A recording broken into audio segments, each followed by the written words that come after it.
If you have ever managed a team, you've probably found yourself in a situation like this, and that is that you repeat your expectations for what the team is going to achieve over time, and you might even give individual feedback to your team members.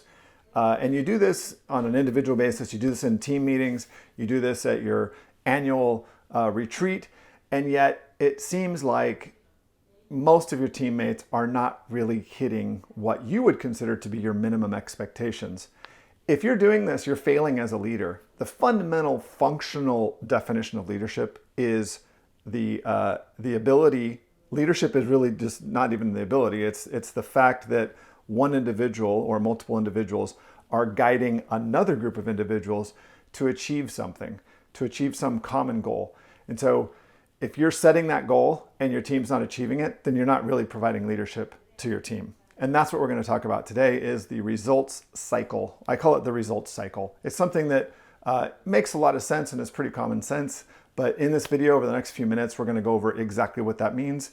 And it's super important. It's something that anybody who wants to be a leader should have this crystal clear in their mind and really understand how to do this. Because you can be super motivational and set this grandiose vision, but if you can't do this thing that I'm about to tell you, then probably you're not going to get the results that you want, and you're not going to provide the leadership that you need to provide to achieve the next level. Okay, at the very top of the results cycle is setting expectations. This is the thing that I was talking about at the beginning. This is the thing that you're probably already doing. You kind of know, right, what it is that your team needs to get done to succeed. Because, and I talk about this in other videos, maybe I'll link it here, and that is sort of zone 3 leadership stuff. It's beyond you as the leader, it's beyond just your team. It's thinking about the environment that you're operating in as a team, the competitive environment that you're operating in, and you're figuring out what it is that you need to do to succeed in that environment, all right? That is setting expectations, and it's you as the leader that really needs to come up with this. You can do this with input from your team, but you're the one that needs to be the champion for this. Setting clear expectations for your team. We need 3 sales per week, or we need to serve 10 people per month on average, that sort of thing, right? Your clearly stated goals that you talk about in your weekly meetings, your quarterly meetings, your individual meetings, your annual meeting with your team. This is super important. If you don't have clear expectations for what it is to succeed, then you need to stop watching this video and go figure that out. I'll probably produce a video in the future about how to go about doing that, but that's the most fundamental thing about the results cycle. If you don't have clear expectations, then you can't do the rest of the cycle. The next step is something that you're going to do on your own, and that is assessment. So you need to have a system in place where you can, set expectations, okay? You do that in the meetings, individual meetings. You can do it through messaging and that sort of thing with your team members. But then you need to go and assess that yourself. That's something that in a recent video, I said, 5 pitfalls that new leaders often fall into. And number 3, I think, was don't trust anyone. And what I meant by that was you need to be going and collecting data on the actual performance and activity of each team member, because without that, you can't do the next step. So there's lots of ways you can do this. You know that if your expectation is, like I said, serving, 10 customers per month, right? You should have a way of measuring that for each individual team member, and you should keep track of that over time in an Excel sheet or some other form so that you can keep tabs on this. And that's really important. So assessment, that's something that you as the leader do by yourself. And then the next stage of the results cycle, okay, this isn't rocket science here, guys. This is pretty basic, but you'd be surprised how many leaders don't have a fundamental grasp on this and don't really do this in their daily work. Okay. A message from our sponsor. Actually, there are no sponsors. I'm the sponsor because this whole channel is called The Leadership Plan, and it's a channel about creating a community of leaders that want to become better leaders. Okay, so if that's something that you're interested in, the end goal for this whole channel and this community is going to be to create a leadership plan that's flexible enough that anybody in any industry at any level can get access to this and improve their effectiveness as a leader. So if that's something that you're interested in, hit subscribe and like this video. Okay, back to the video. The final step in the results cycle is providing feedback and giving consequences or communicating the consequences of that feedback. This is really important. When I say consequences, I mean either positive or negative. I'm not saying that it has to always be negative. But this is the thing that I wasn't doing effectively in one leadership role that I had. And that is I was creating expectations. I was there. I was like, come on, guys, this is the vision. This is going to be amazing. And I was really energetic and I was really excited about this. And, it's the 80-20 rule. 20% of the teammates really bought into it and they were probably doing 80% of the work. But the other 80% weren't really fully on board, or they were just kind of calling my bluff. And that's why, providing feedback and having consequences is important. All the rest of the stuff that you do as a leader, setting the expectations and then going and counting how many people they've served that month or how many widgets they've produced or whatever the thing is, that's all great.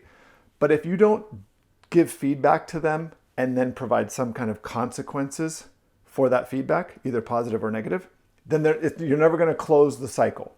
You're just going to be stuck talking to your teammates, and they're just going to keep doing what they're doing because they're going to realize that there are no consequences. They can just keep doing what it is that they feel comfortable doing, and they're not really meeting your expectations, and you're not providing leadership in that case, is what I said at the beginning. There's a lot of different ways that you can do this. I suggest that you have both weekly or bi-weekly meetings with your entire team. And in those meetings, you can provide some information about, stuff about the organization, but you should also have a moment where each team member can report out, even if for 5 minutes, on what it is that they're doing. You can, you can think about the strong areas for your employees and give them a chance to shine. This week, you can talk about these, successes that you've had. And then the next week, you can say, I want you to report out on these things, right? So the things that they're not doing so well in.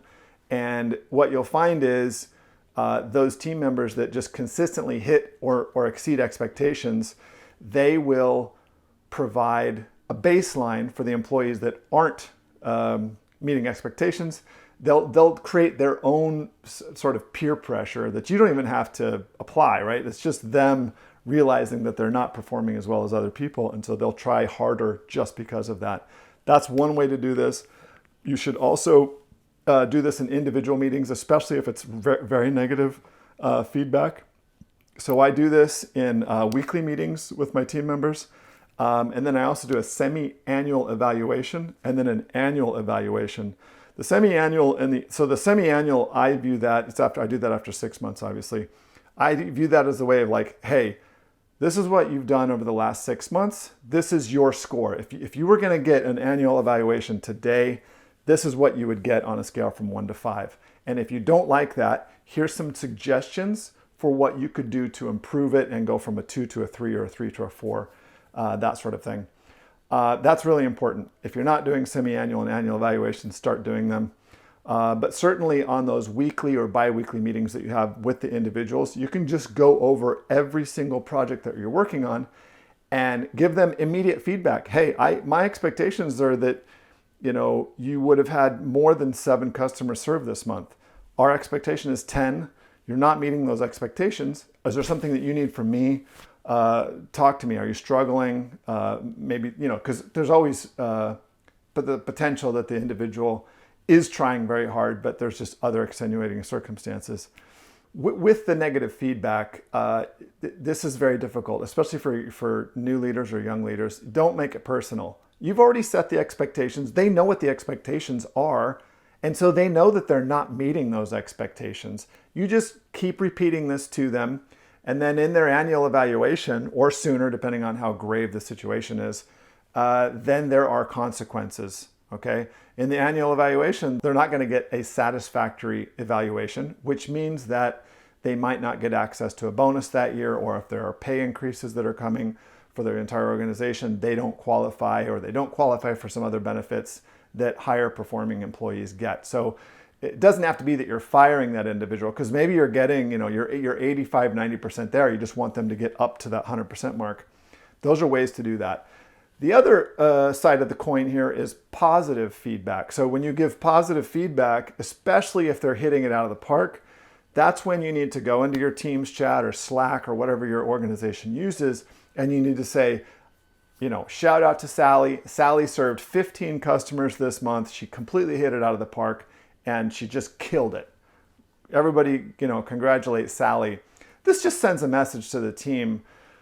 Hard work is appreciated, and hard work gets noticed by the leader, or you, and there will be rewards for this, right? So also in the annual evaluation, your top performers, if there is money to dole out in the form of increases or bonuses or promotions, obviously it needs to go to your top performers.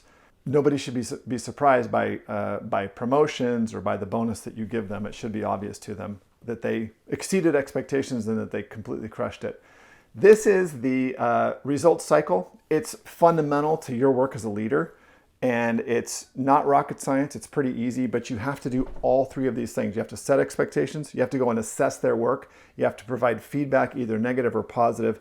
And then at the top of the cycle, which starts all over again, you just keep repeating your expectations, letting your team know, this is what success looks like. This is my expectations for this team.